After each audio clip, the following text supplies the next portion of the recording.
Hello and welcome to this week's episode of Nacho Problems, where we turn ordinary recipes into extraordinary nachos. I'm Nacho Queen, but you can call me M. After receiving a cease and desist letter from the EU, I've come running back to the US for a week before embarking on my next great adventure.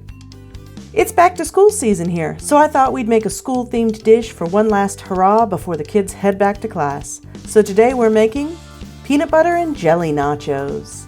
Now, even as an adult, I can't resist a good old PB&J, but I still wanted to give this one a little twist, so we're going to turn this classic on its head.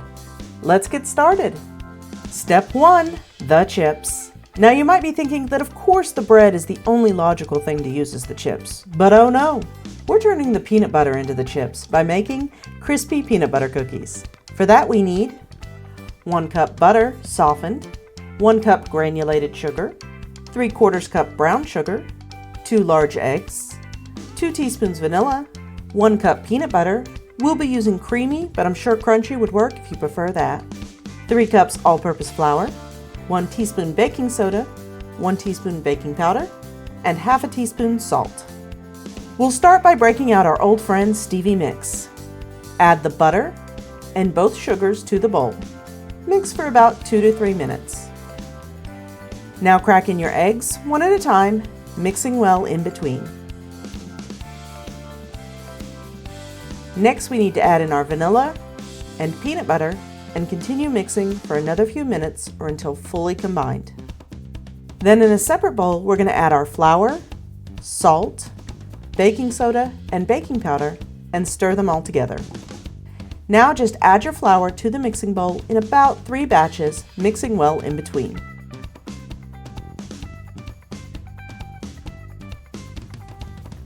Then remove your bowl, scrape down the sides and bottom to make sure your cookie dough is well incorporated, and we're going to cover and refrigerate the dough for at least 3 hours or overnight. Now to bake our cookies, preheat the oven to 350 degrees Fahrenheit. Then scoop up small spoonfuls of dough and roll them into balls. Now take a fork and press down on each cookie, leaving lines along the top. Then rotate your pan 90 degrees and do the same for that classic peanut butter cookie look. Then it's into the oven for 12 to 15 minutes or until they're ever so slightly brown around the edges. Then let them cool in the tray for a few minutes, and that's our chips. Now let's move on to Step 2, the cheese.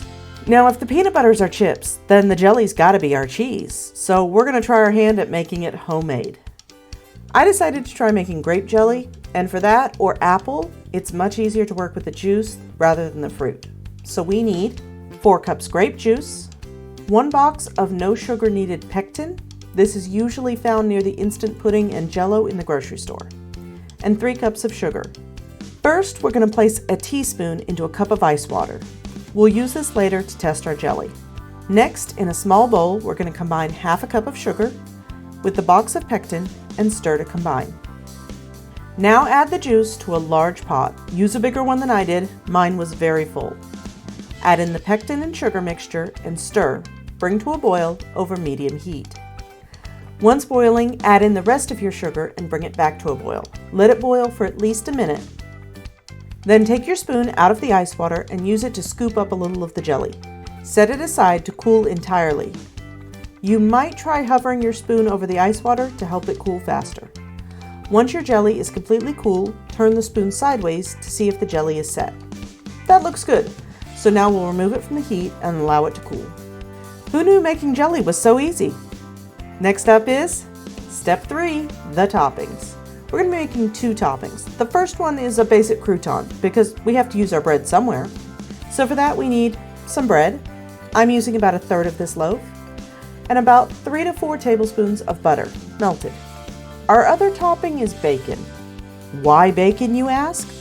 Well, apparently Elvis used to eat these massive peanut butter and jelly sandwiches with bacon on them. And when I say massive, we're talking like 8,000 calories. It was an entire loaf of bread, a jar of peanut butter, a jar of jelly, and apparently a whole pound of bacon.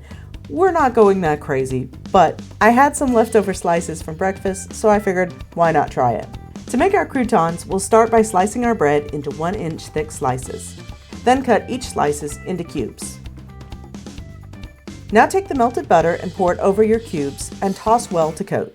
If you were making these for salads, you would want to add some herbs to your butter, maybe some garlic salt, but since these are for a sweet dish, I'm omitting those.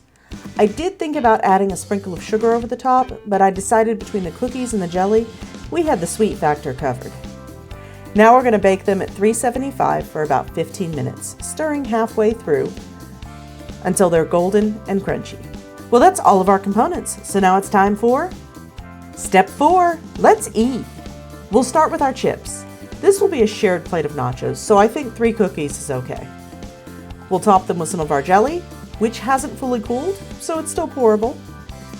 Next, we'll add a few of our croutons, and finally finish with some bacon for nachos fit for the king. Youngson is up as taste tester today. He proclaimed they were very tasty, but the bacon got lost in all the other flavors. They were very sweet, so I think 1 cookie per person is plenty. Well, that's all for this week. I hope you enjoyed it. If so, give it a like and please consider subscribing if you want to see more nacho videos. If you have an idea for a future video, you can leave a comment below or tag me on the site that used to be known as Twitter. I'm at NachoProblemsYT. I've also linked my Blue Sky below, but you won't find me on Facebook, Instagram, or Threads. If you're looking to steal my apron, well, that's nacho merch, but you can get your own at a link in the description. Now, we've got our after-school snacks sorted, but I guess it's time to go shopping for all the other school supplies. But that's not your problem. Thanks for watching, and I'll see you soon.